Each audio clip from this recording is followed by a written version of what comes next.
Thank you for joining me. So you are here for the U.S. African Leader Summit. Talk to me about what you hope to get out of this summit and what will you like the U.S. to do more for Africa? Thank you very much for the opportunity.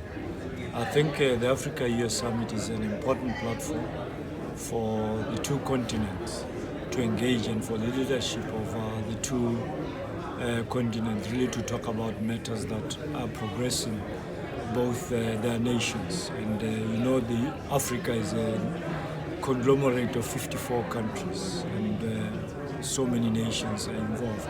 So there are aspects of economic development, there are issues of peace and security, and so many aspects of inclusivity and gender issues, youth issues. We are now plagued with so many youth challenges around the world and real and unsafe world.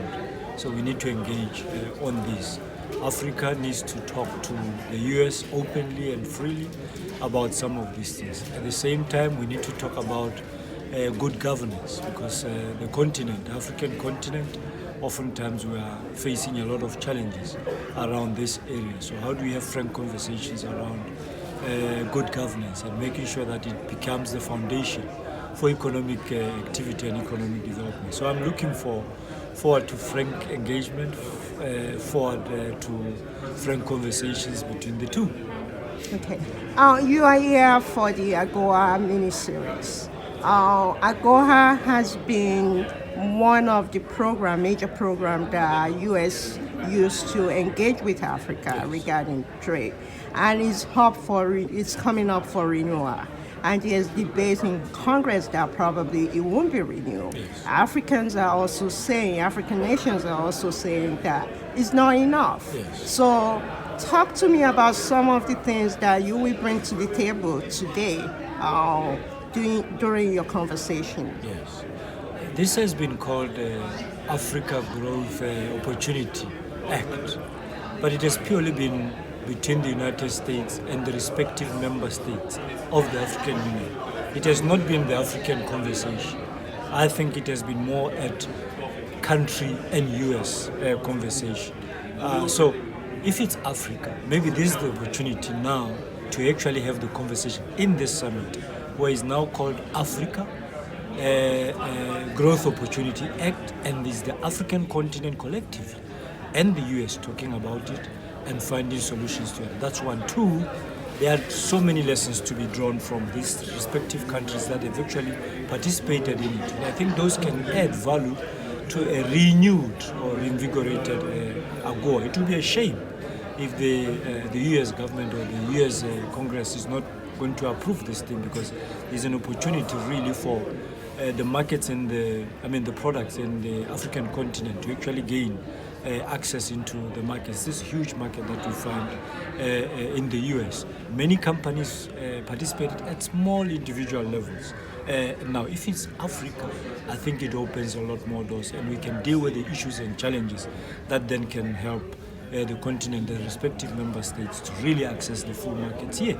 And I think the US as well can learn a lot more on how they can support those companies and the member states to be able to benefit from this as well.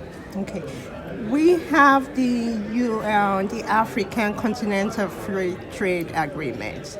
The African nations are saying will be a game changer, not just for individual country, not just within domestic, globally also.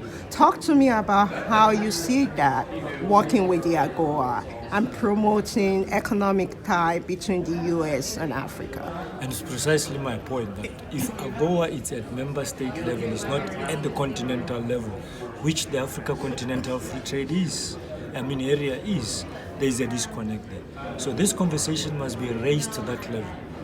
AfCFTA and AGOA should be talking at that level, should be considered at these levels, at the highest continental level.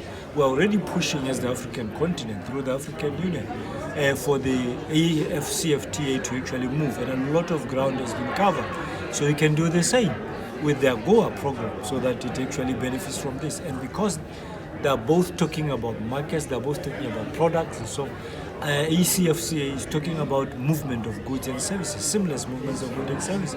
This one is the products. So the two should be able to be talking together. But if one is still talking to member states and the other is continental conversation, we need to bring them together. I think this should be the time to talk about them and bringing them together under one platform. Okay. You are representing the southern region in Africa. Investors that are looking for opportunity in your region. Yes. What should they expect and what are you bringing to the table also? First, SADC, Southern African Development Community, is the most stable and the most peaceful region in the entire continent and has been for many years. And we take peace and security very seriously. So we want to protect our own people, want to protect even foreign direct investment that comes into our region and make sure that people actually can protect their money in their whatever they are bringing and whatever they are taking up. That's one. Two, we want to develop and remove poverty in our region. 342 odd million people. We want to make sure that there are jobs in there. We want to make sure that we build infrastructure that facilitates movements of goods and services. ICT, dams, we want to have power, even alternative power sources, solar, wind, and hydro. So we're looking for investors, that even private sector entities that can come in and work with us and support this. The resources are not always available from governments because they are really focusing on priority aspects like education, health, and the others.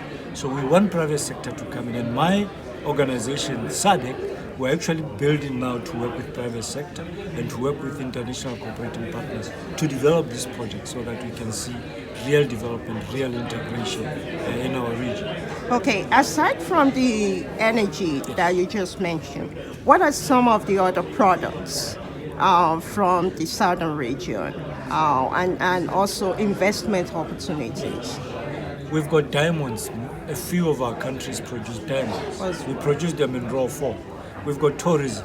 When you go there, you can usually cover the entire region when you go into that area. We have coals, huge reserves of coal. What can we do to explore the coal reserves? Even as we, make it productively useful, cleanly, but we can still use coal. We've got abundant rivers that we can use not only for hydro, but also to generate fish production. So there are so many other things. We've got the biggest solar, sun available. So we can partner with businesses, we can partner with companies to actually produce solar products and also solar research. So these are opportunities that are there that exist. We've got beef. Some of our countries have got the best beef in the world.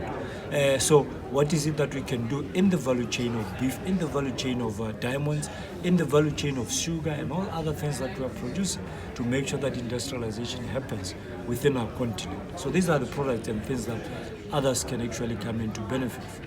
And you have the workforce that is ready and capable of taking charge of this. We may have in certain parts of it, but we need to build capacity as well. And we need to bring in other expertise to come and help us and build this thing. So over time, we should be able to do that. At this point, I wouldn't say we've got adequate, but we allow, our environment allows for any company that comes in to bring its own expertise so that they can actually continue the good work that they are doing, but also build capacity internally, and it remains with us. And that's what we are trying to do. Okay, so you are in the U.S. in the capital. Aside from the summit, I know you just arrived recently. Will you be exploring the area before you leave? And what are you looking forward to do as a tourist, as a business tourist? I wish I could explore it a little bit more, but it's cold.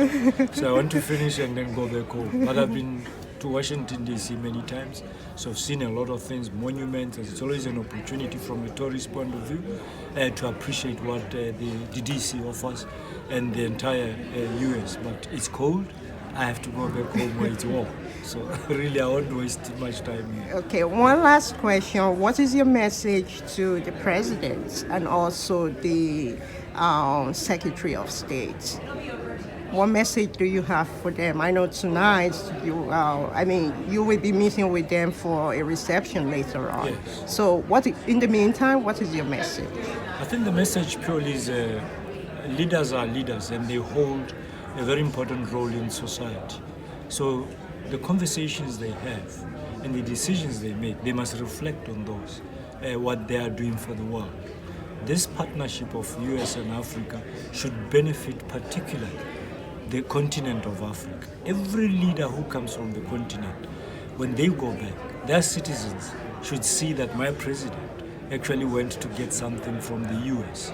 If they go back and nothing changes, if they go back and they don't see anything tangible, it creates worry in the minds of the citizens in those respective countries. So we hope they get the right message, we hope they get the right product, we hope they get the right conversations and they take them back and they help to improve their countries and their member states. For our region, I expect a lot more because they know the development challenges that we face, and they know that we need resources. All these projects that I'm talking about, it's again to buttress those messages to President Biden and his administration so that we can build and strengthen cooperation between SADC, Southern African Development Community, and the US government, and by extension, other ICPs in the world. Okay, thank you very much for joining me. Thank you, and I hope you have a great time at the summit. Thank you very much. Thank you. Hope you have it too. Thank you. All right.